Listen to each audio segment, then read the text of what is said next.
Hi, shalom everyone. Good evening, good afternoon, good morning. Uh, but good evening here from Israel, and to all of our guests and people in Israel.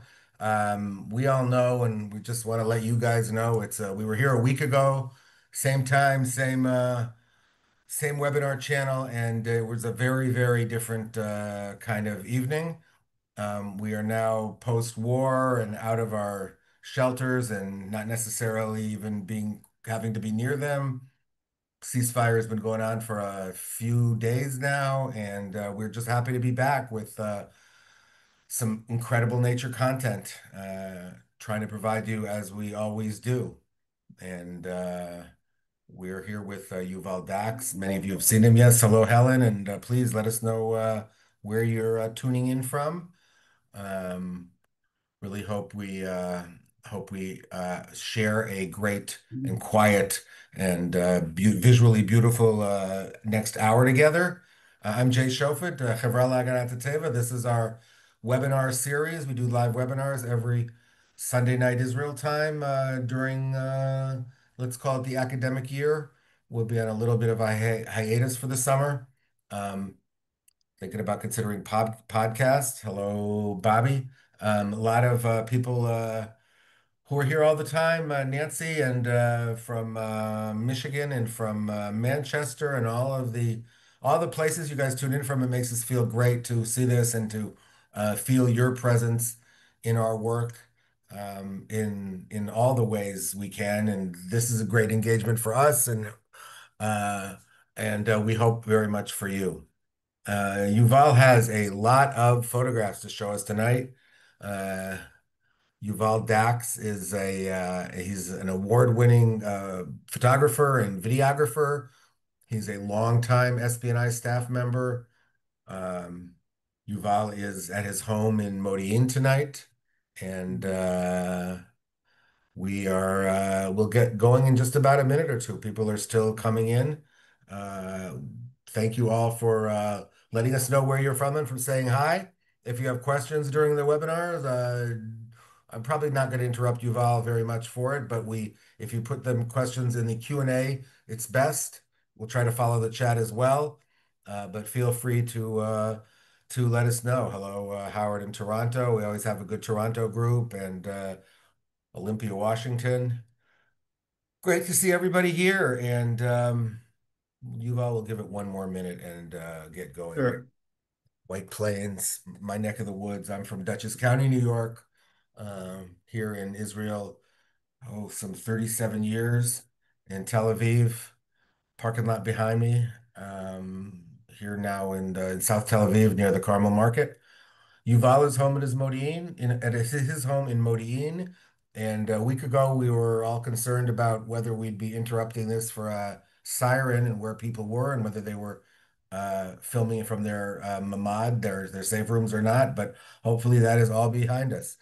Hey, Poughkeepsie people. Um, so, I think with very little further ado, I will again introduce Yuval Dax, a longtime SPNI employee and great, a guy who's always out there in the field with his camera, with his drones, with his videography, showing us the kind of nature that we in Tel Aviv uh, don't see as often as Yuval. And we're very grateful for that. He's got a diary of the last challenging year or so. He'll be showing us a lot of beautiful pictures of Israeli nature, and I understand perhaps a few other photos that highlight the challenges more. So, Yuval, thank you very, very much. And thank you, Alen and Mab, from doing the back office in their homes in Tzor Adasa and in Moshav in the central area of Israel. Both of you, thank you very much. And thank you, everybody, for being here and for letting us know where you're from and for keeping in touch. Really appreciate it. Hi, Yuval. AJ, thanks a lot. And think without further ado, I'll just jump into it and I'll share my PowerPoint show. Um, just a minute. Tell me if you can see it. Okay. Yeah. you could make it full screen though. Yep. So when do you see it? Is it Yep. fine? Yep. It's great. Perfect. So I'll just start telling my story.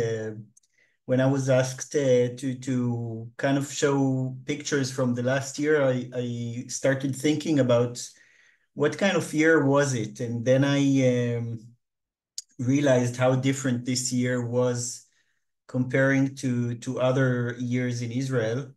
And I'll start from the end and then go back and then go forward again. So these pictures were taking all the pictures in this PowerPoint show tonight were taken by me in the last year or so.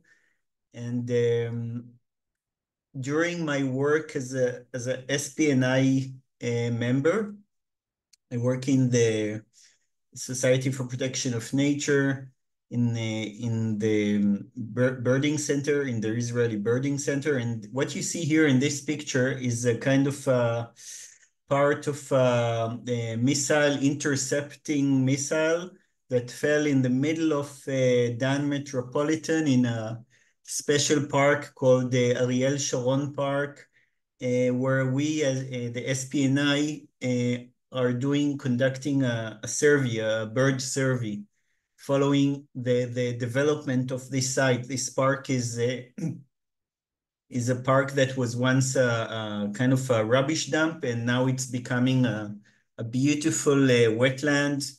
We're doing a kind of a restoration project, a rewilding project, and this interceptor was just fell on the ground. And this is my reality in the last year. You can see my family in the safe room. You know, you never know when it's going to catch you. You might be in the shower, you might be brushing your teeth, and suddenly you have to go to the safe room. And on the right, I was doing a bird ringing session in the Jerusalem Bird Observatory. Early morning, suddenly you hear the sirens in Jerusalem, and then you have to go to the safe room. You see all the volunteers and staff waiting quietly in the safe room until it's safe to come out. They hold the bags with the birds with them, waiting something like 10 minutes until you can come out. This is what I found after the war when I came for the first time to the northern part of Israel. I kind of didn't visit that part of Israel. It was under war. And when I came to the Hermon mountain on the border with Lebanon and Syria, I found out that the beautiful nature reserve that was once there became a kind of army base. The army had to prepare kind of parking places for the vehicles, the tanks, and in the middle of the nature reserve. So this is what I found when I was driving around the mountains in the north next to the Hula Valley. I found forests that were completely burned to ashes. You can see the pine forests here. They were burnt because of bombs falling from the sky, and the explosion made the fire. The explosion made the fires, and that was the reality in the last months. You can see, the aftermath of other fires that were caused. You can call it the global warming that creates a really, really hot weather in Israel, hot and dry weather that with strong winds, where the nature cannot kind of cope with such weather. And when there's a small fire in the forest, it expands much faster than when the weather is more regular. So this was part of the reality of the last months, but also wanted to show you my other work that I was doing in the last year. But first of all, I just want to tell you a little bit about myself, how I became SPNI member and how it all started. So uh, I always loved nature and birds. I think since I remember myself, you can see that's me about 40 years ago, maybe, with the binoculars, heavy pair of binoculars and the field guide, and trying to look for a bird in some place in Israel, Makad Michael. And 40 years forward, I found myself becoming a bird watcher, like a full-time bird watcher, a, a wildlife photographer, and SPNI employee, kind of uh, spending my time trying to protect nature and wildlife. Um, and in the last years, I started to kind of become more and more interested into not only birds, but also other kinds of wildlife, mammals. I realized in the COVID times a couple of years ago that there are so many mammals around, and in the last year, I was kind of approached by a production company that asked me to start filming the wildlife of Israel, most of all the desert wildlife we have in Israel. And when I was approached by the producer, Henry, um, what he told me was I was asking him, Israel is under war. Why are you so interested in the Israeli wildlife? This is the producer that came to Israel under all these war times, in the middle of these war times to film together with me wildlife in Israel. And Henry, the producer, he told me, when you look for a wildlife, special wildlife, desert wildlife in the Middle East, Israel is the best country for wildlife, and everyone knows it in the kind of filming industry. Everyone knows Israel is the best place for finding wildlife stories, and that's how I found you. That's what he told me, and we started a kind of an adventure looking for mammals in Israel in the desert, and that's what I want to show you in this short webinar. The first bird that I was kind of trying to document was the McQueen's bustard. Uh, we have a very small population of bustards in Israel. This bird is very famous for its special dance. It has a very special kind of display in the early spring, where the male does an amazing behavior of really dancing in the desert. You see kind of a fluffy white and black ball in the desert moving, but there's so much more to it. You can see how much energy this bird invests in this display dance. And in fact, what it's trying to do, as I see it, is trying to kind of dance without looking forward, because the ball of feathers doesn't let it see where the stones are. So it becomes a really kind of funny dance where sometimes this bird is almost falling, stumbling on the stones and rocks in the desert. And the purpose of this dance is to kind of impress the female, but not only the female, but even impress the other males. And I think they have some kind of understanding between the males, uh, which one is the best male, the best dancer. And when they decide among themselves, the male that is the winner, gets all the females to mate. And there are so many very special parts of this dance. Part of the dance is kind of taking care of the feathers and just trying to impress everyone around. Um, this bird is being hunted by people all around the Middle East, and that's why it has become so rare. It's found only along the border with Egypt in the western part of our desert, and we're doing a very big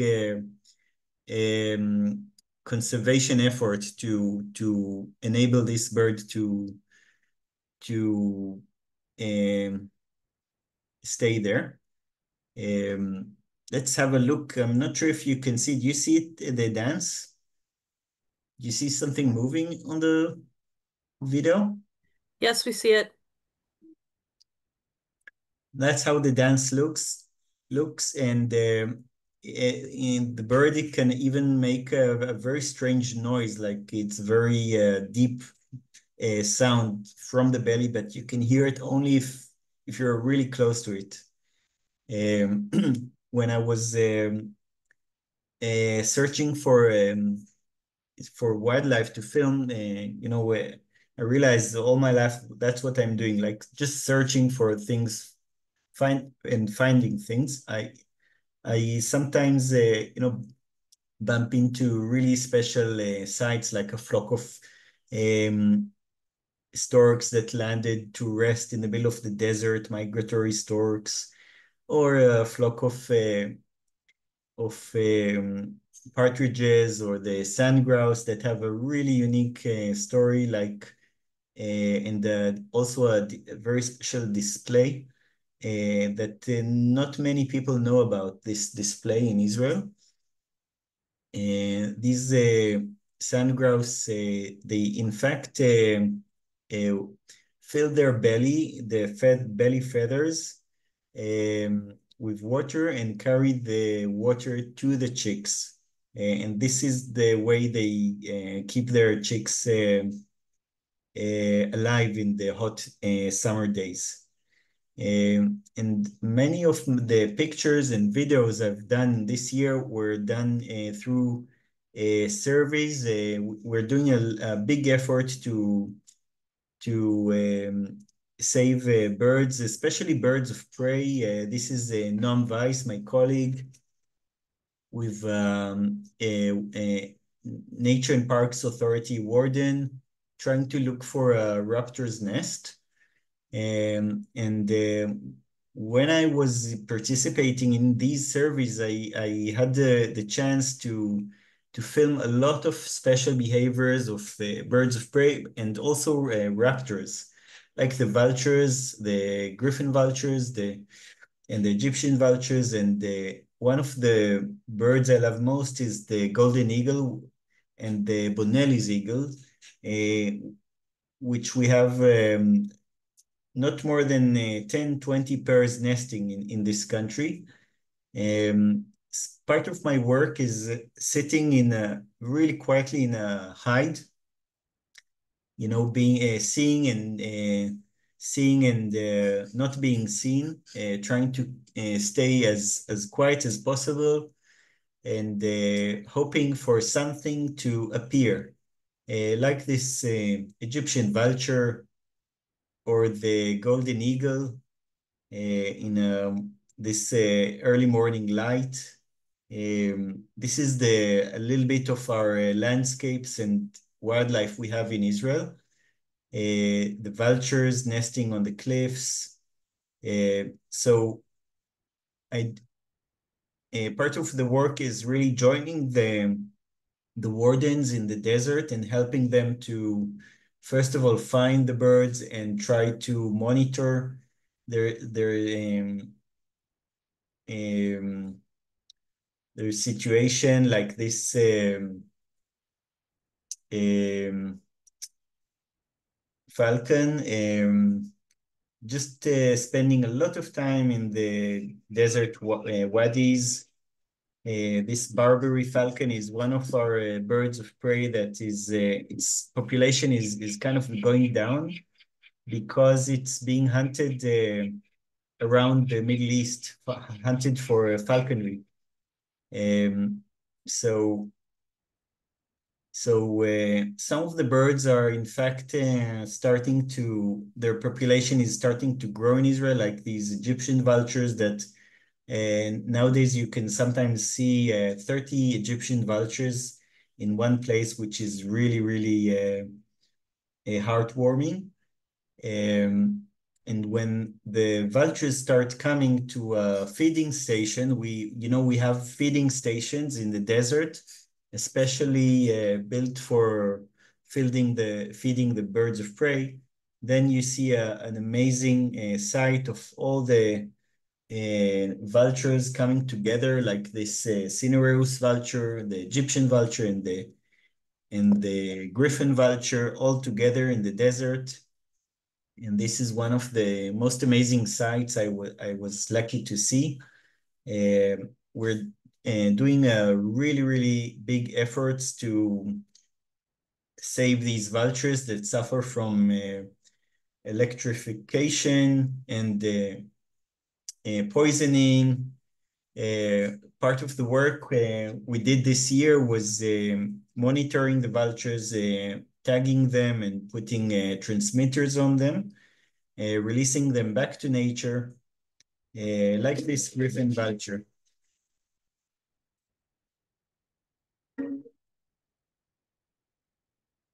So this is a short video showing a little bit of the wildlife we have here in a feeding station. Another bird of prey is the golden eagle. And what we do is trying to monitor the nestlings. It's really hard. This bird is it's really hard to find. We have not more than 10 pairs in Israel. It's like a needle in a haystack to find this bird nesting in our desert. But when you find a nest with the chicks, there's nothing better than that.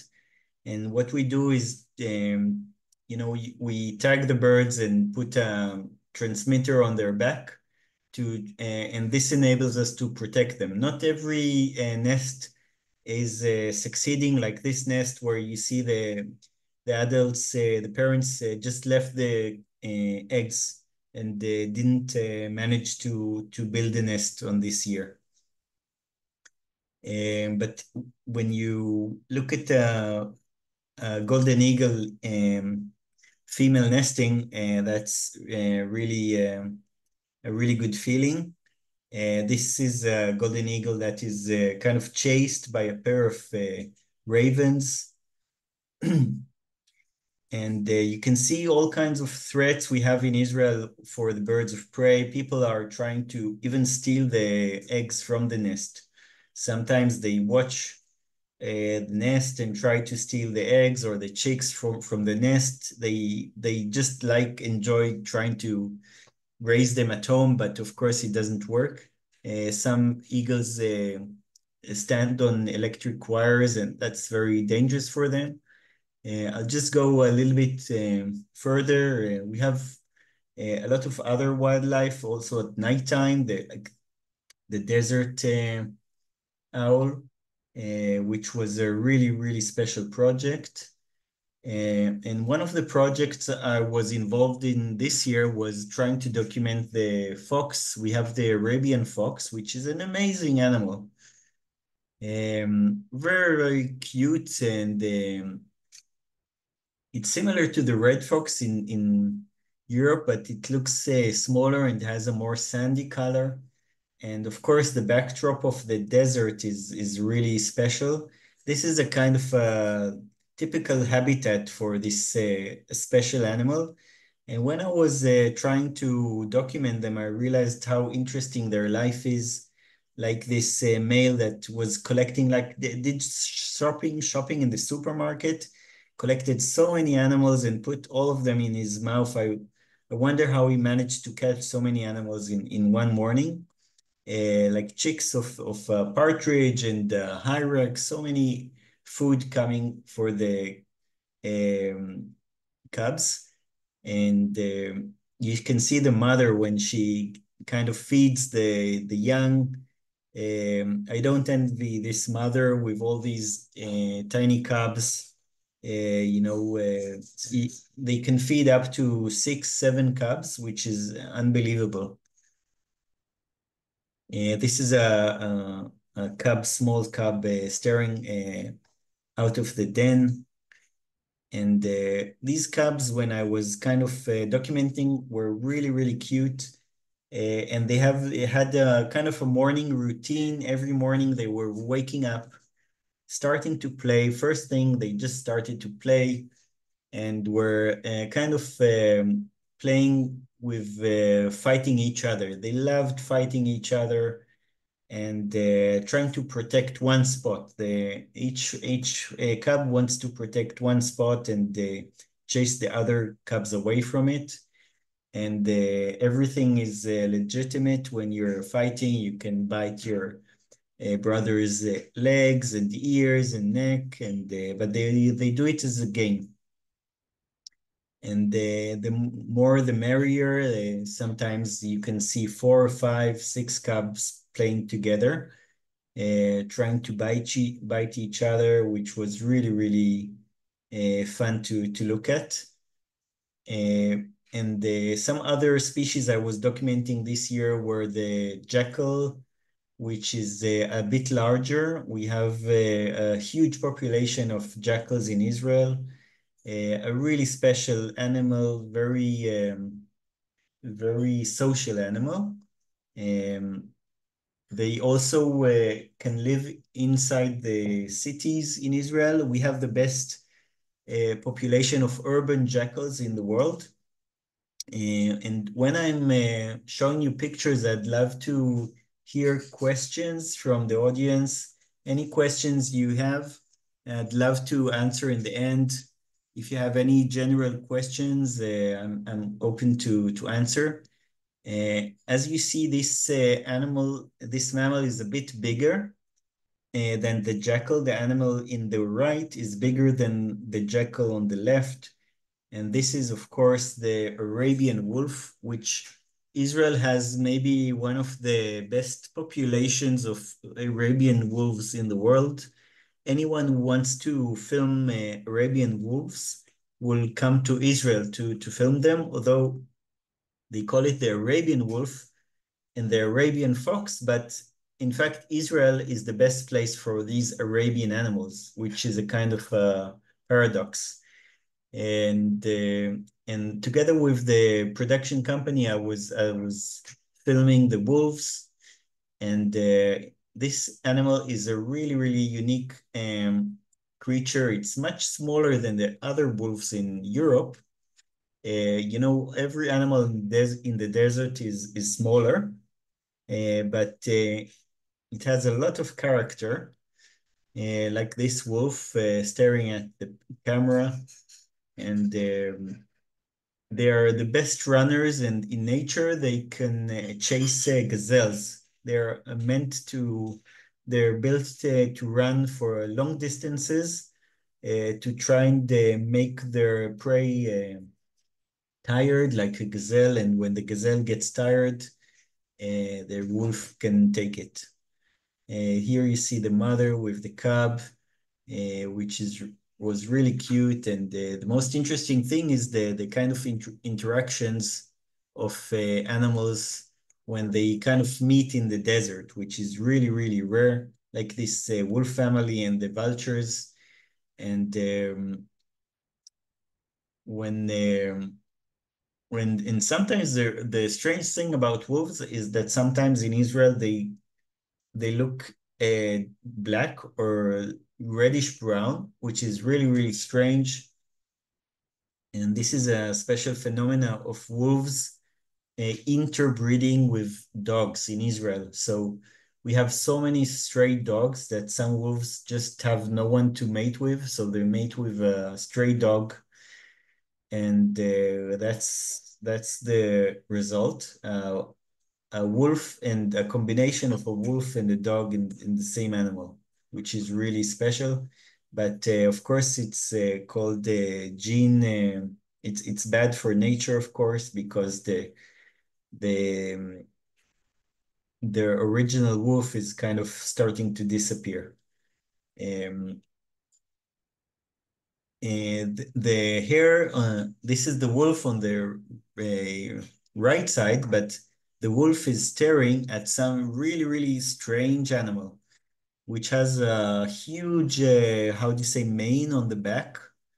I wonder if somebody can identify this mammal that has such a strange kind of fur on its back. And this animal is, we call it the sanitary of the desert, the sanitary of mammals.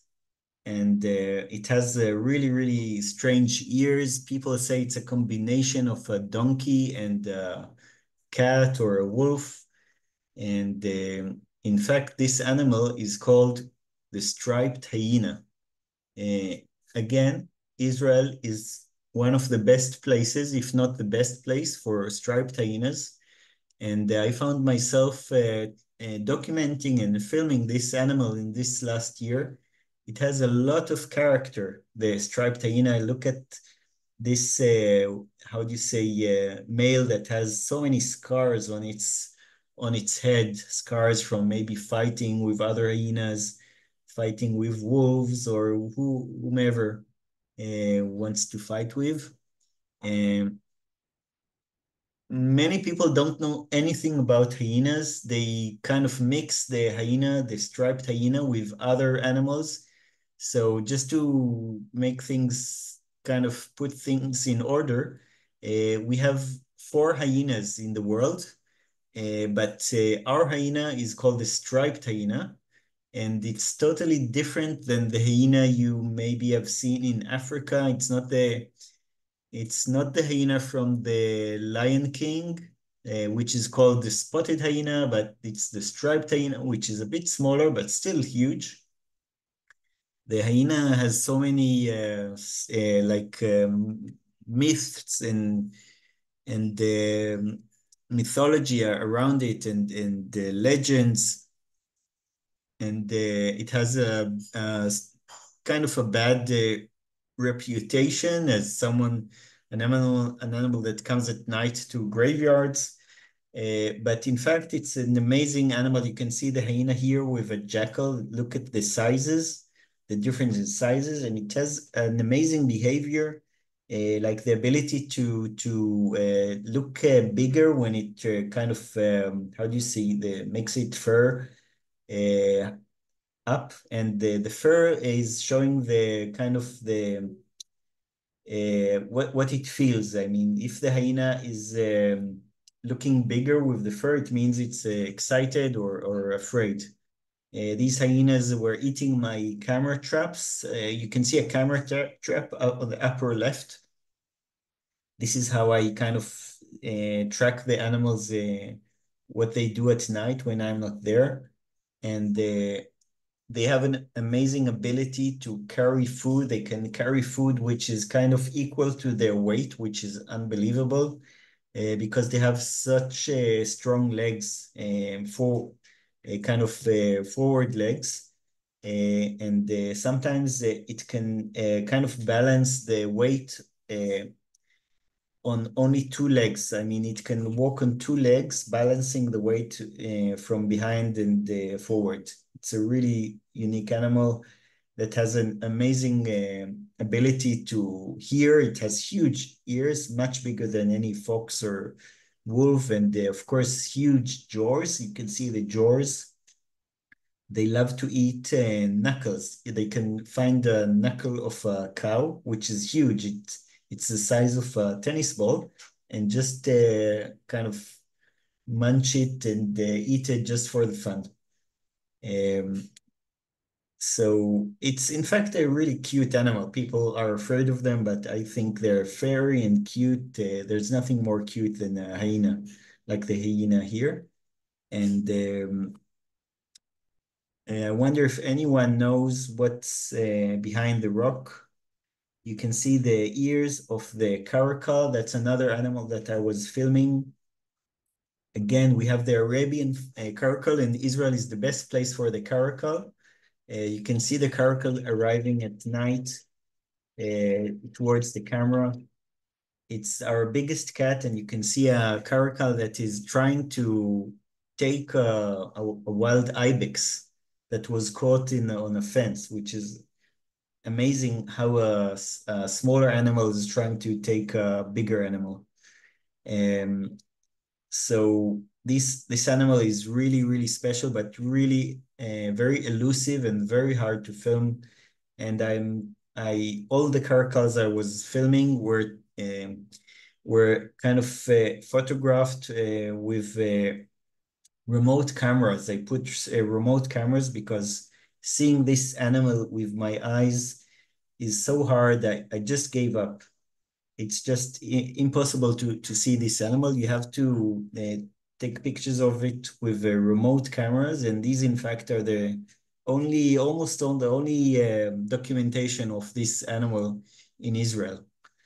So you can see how this amazing cat is just kind of approaching a tree and scratching its, how do you say, nails on the tree, just like any cat. When I showed it to my sister, Nurit, she told me, "Why are you doing such a big effort for a cat? You know, I have a cat at home scratching the sofa. I mean, what's so special?" But when you look at the eyes and the ears, you can realize it's such an amazing animal. So this is the Kalkal with the amazing eyes, amazing hearing, and the ability to jump upwards, forwards. It's a kind of superhero of the animal world of Israel. While I was trying to film them, the camera caught even drug smugglers that were on their way to smuggle drugs. You can see the drug smugglers on the upper picture. They're wearing like coats not to be seen by the thermal cameras. The coat kind of insulates their heat, even in the summer days. And then the thermal cameras of the army cannot see the drug smuggler when it's walking next to the border in the desert. So another animal that I was filming was the porcupine, which is an amazing animal. I'm just showing you some pictures really, really quickly. It's really hard to take pictures of this animal in daytime and see the kind of behavior of this animal, but I realized it has an amazing behavior. It's very social, very hard to see these animals together and what they do together, how they take care of their young, like this porcupine cub. How does a porcupine cub drink milk? That's a good question. So the answer you can say is very, very carefully. The mother has a really long, how do you call it?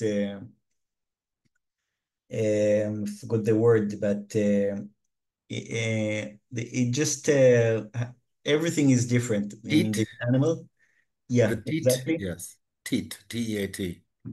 Exactly. And thanks, Jay. And I'm just going quickly through so many wild animals we have here, like the Dorcas gazelles that have their kind of fights in the desert, and the oryx.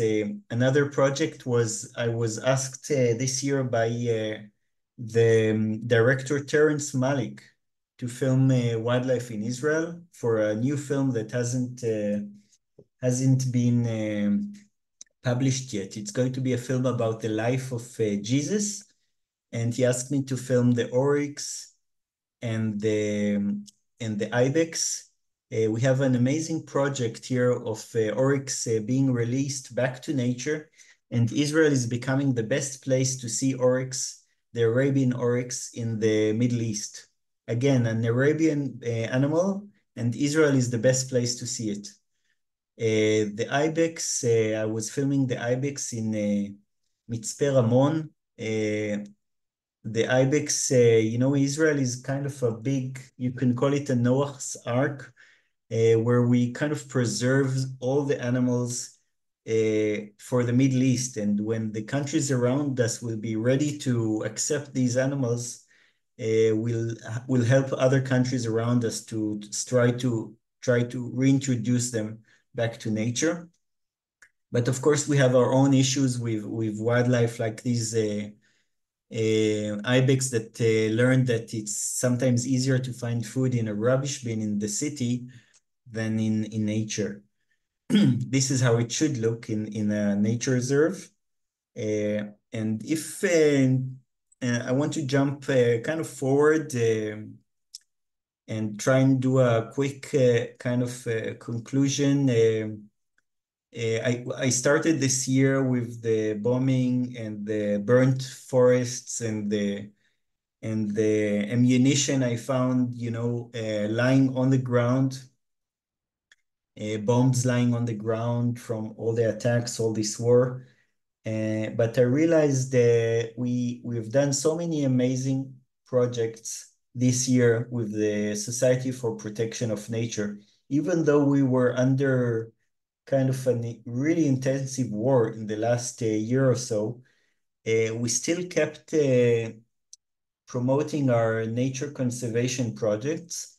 Here you see my colleague Nadav Israeli, standing with burnt trees in the background, trees that were burnt in the war. And he's involved in rewilding a complex of fish ponds in the northern part of Israel next to the border with Syria and Lebanon. And this project is going to be one of our kind of flagship projects of the Society for Protection of Nature. And About another Yuval, place. about 10 minutes. Thanks a lot. I'll finish even earlier. Great. Another project is, conserving places on the border with Israel where you have minefields, but that's where the best nature in Israel is lying. You can see the SPNI staff uh, um, trying to, protect these areas next to the border with Syria. These areas are, people want to put solar energy panels, panels, and we're trying to preserve these places and keep them as wild as possible. Here's Nadav rewilding another spot in the Beit She'an Valley next to the border with Jordan. What he's doing is kind of releasing the dam, opening the dam, which will flood a whole area with water. An area which was kind of deserted, dry, is becoming a wetland again. Wetlands are so much needed in Israel, which is such a dry place. What we're doing is rewilding these places that were once swamps, became fish ponds, and then deserted. And now we are trying to reflood these areas and create these amazing wetlands like you see in the picture. We managed to even do events like birding events, wildlife conservation events, like this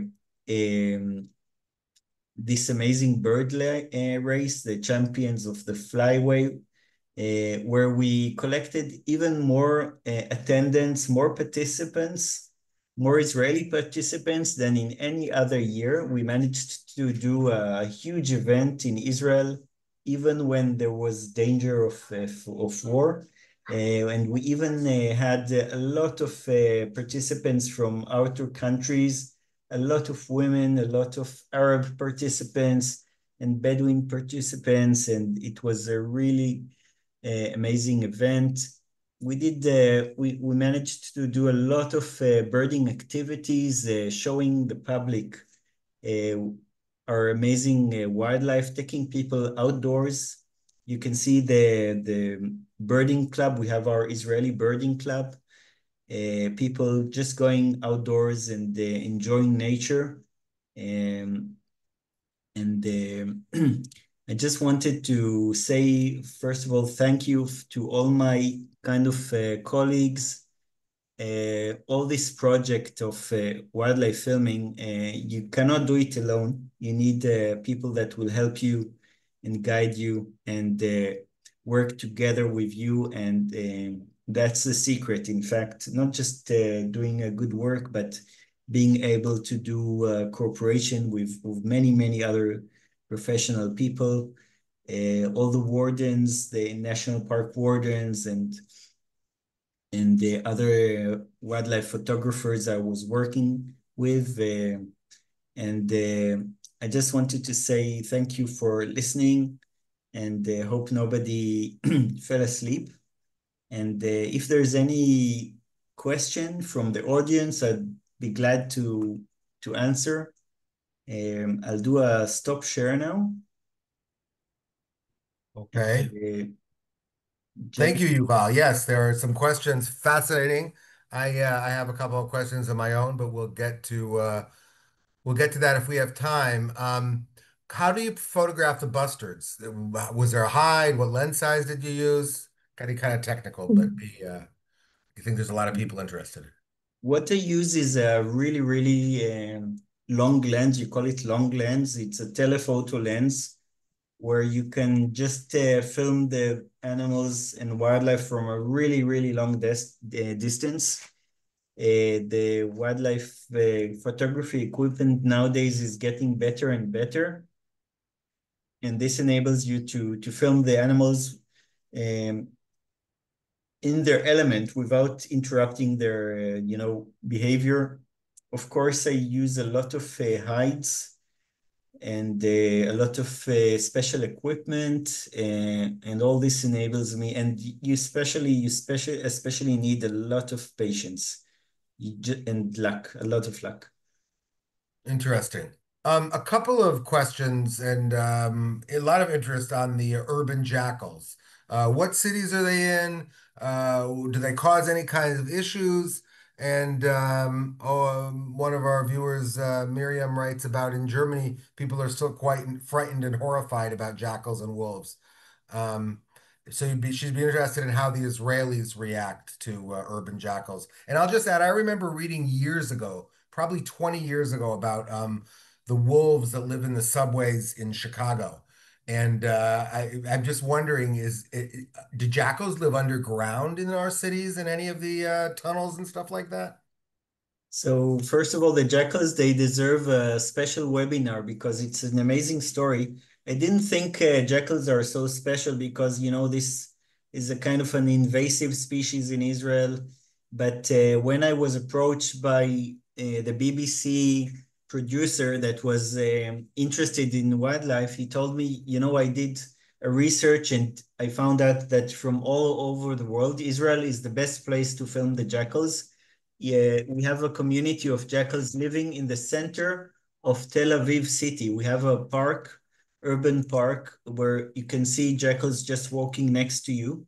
And the beautiful thing about Israel is that most of the people, we don't hunt animals. We have a lot of respect, basic respect for animals in the sense of not hunting them. So many animals do feel very comfortable next to people, and of course they might cause any sometimes some people are afraid from them, but many other people just even feed them, which is of course not allowed, but people understand that they're not dangerous. It's just a small dog.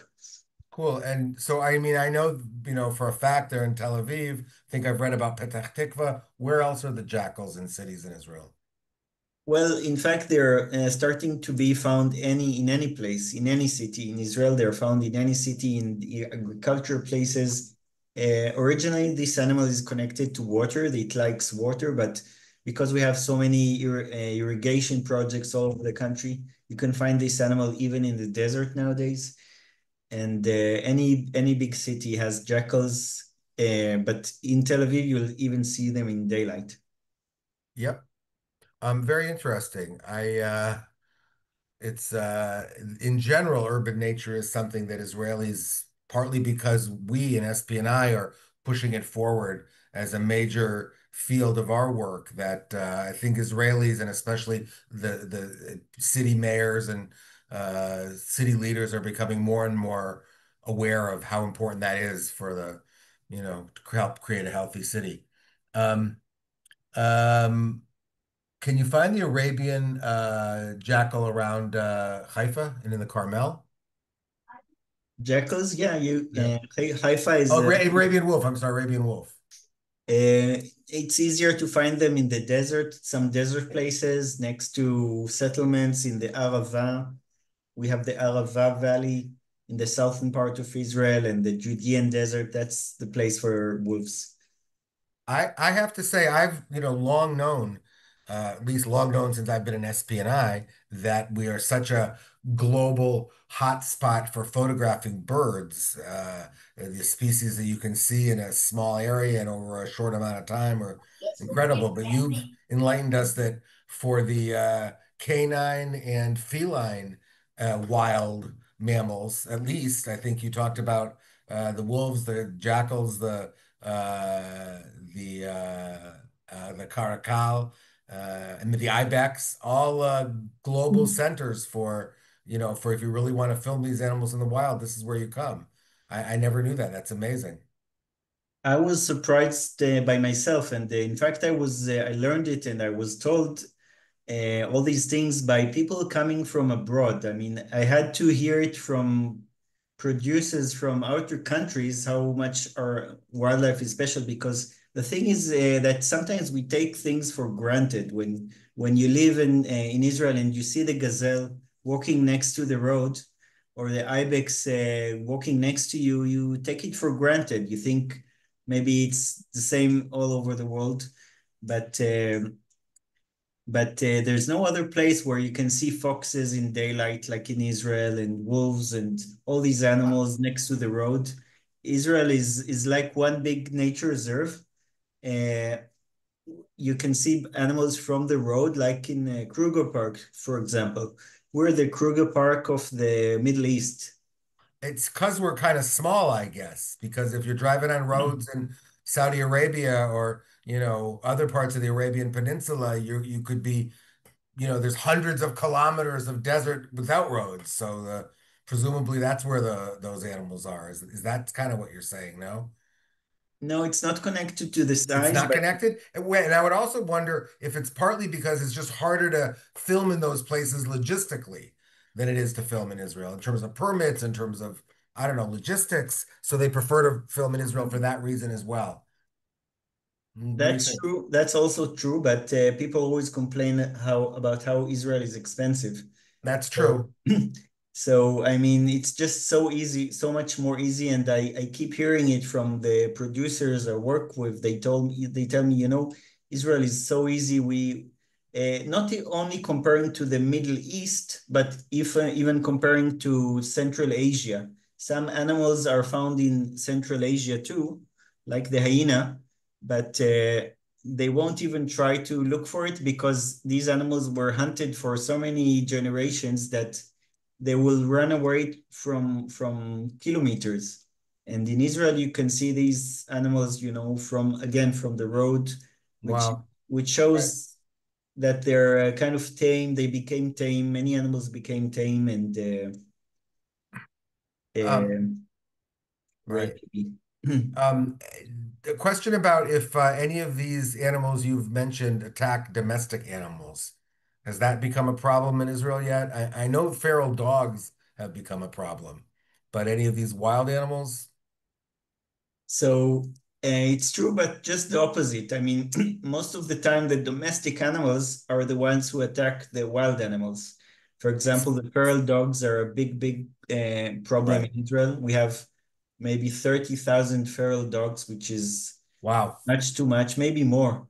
And are not doing anything about it. So these feral dogs are chasing the gazelles and they eat the cubs of the tiny animals like the caracal, and they eat anything. The feral dogs, they eat the birds, and the same for the cats, the feral cats. We have cats that eat, any wild animal.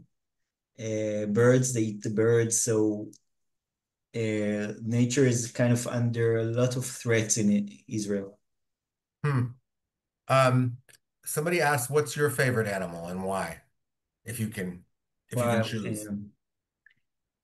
I was hoping you won't ask because I have a big dilemma. It depends on the time.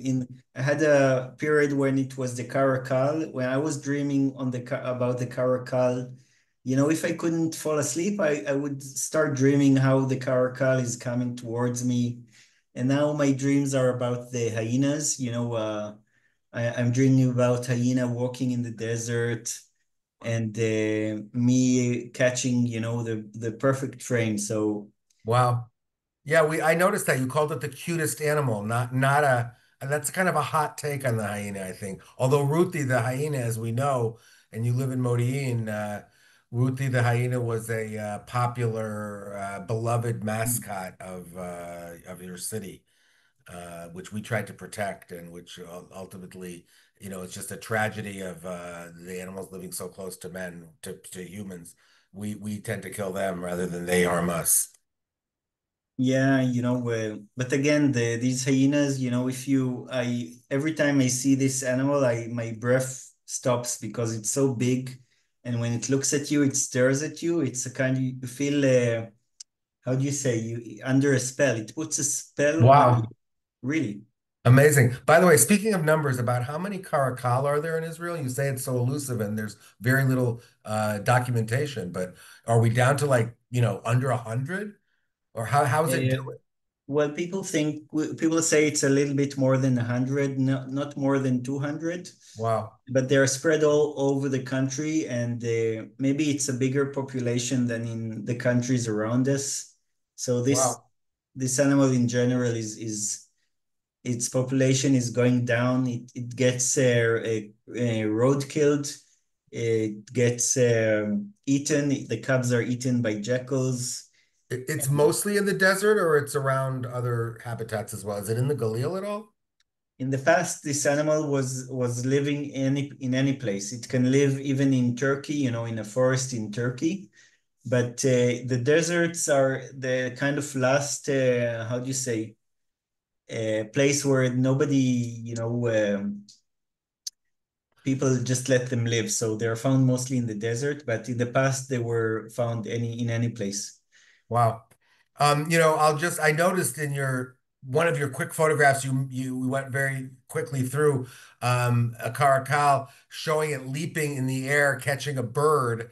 If that from the Steinhardt Museum of Natural History in Tel Aviv, you took that picture. I'll give that place a shout out. I was just there on Shabbat with my grandkids, and if you don't mind seeing a lot of stuffed animals, animals that to mostly, in my opinion, were probably hunted, but otherwise died and are now stuffed and on display. If you don't mind that, it's really got a large collection of animals, and they jam so much stuff into the top floor there. I hadn't been there in a year or two, and I see it's a lot. It's interesting to see the animals that used to live here, and many some of them still do. Yeah, of course. I mean, it's such a beautiful collection. It's the best natural history museum in the Middle East, of course. And it's so important because most people are not exposed to wildlife and nature at all. And the museum is where they can see, these animals. And sometimes you just have to show someone the animal, just point at it, and the rest comes naturally. Like For when people sure. realize it's there, the nature is there, they start preserving it. Right, right. Wait, let's see. Do we have any more questions here? Migration of honey buzzards. Are they still migrating? Have you viewed that? Yeah, we have this honey buzzard. We have the biggest population of migratory honey buzzards in Israel. We're a little bit past the spring migration. They finished migrating in beginning of June. But Israel definitely is the best place to see honey buzzards. Eilat Mountains in the spring, and the more central parts of Israel in the autumn. Um, okay, we're really at our last minute, but there are a couple quick questions. One of them I'll just answer unless you have, is there a formal effort for reforestation in the burned forests of the north? If there is, we're fighting it. I don't think anything's been formalized yet, and we recommend very much doing nothing for the first year or so after a fire, observing, monitoring. We'll see what happens. We're not in charge, unfortunately. And about that, you mentioned it. You just tossed it off that we're doing nothing about the feral dog population. Is that the Nature and Parks Authority, the Ministry of Agriculture? Whose responsibility is it? And I assume SPNI is lobbying. I know we've been very worried about it since the war started, the bad That's war. a really big issue. The problem is in the past the NPA, the Nature Parks Authority, had the hunters that were shooting down these feral dogs, and there's no other way to deal with it. Just you have to shoot them down. But nowadays we have so Cull many. them. We say cull them is the word in English. It's the euphemistic cull, cull them. We call them, and nowadays we have a lot of rejection of this kind of culling. Right, And so we have a lobby against it, right. and there's no alternative solution. So nobody's taking care of them. There you go. That's too bad. Well, that's a bummer of a note, but mostly this webinar was an incredible hour of feeling good about Israeli nature and feeling good as an SPNI employee that this is what we get up and do every day. And I hope all of you from Norway to Wales to, I don't know, at least 15, 20 different states around the country, in other places enjoyed it as well. We have Yuval on at least a couple times a year, so we'll make sure we will have you back at some point. Whenever you tell us you have new material you want to show us. And this will be recorded, of course, and online. Thank you very much, Alen, for your back office work today, and Nama as well. Yuval, appreciate it very much. Thank everybody there abroad, and Lila Tov, and have a good night, good day, and we'll see everybody. Keep posted on our website and our emails, and we'll let you know what's upcoming. Bye, Ellen. Thank you very much. To everybody who's thanking us. Really appreciate Thanks a it. lot. Thank Goodbye.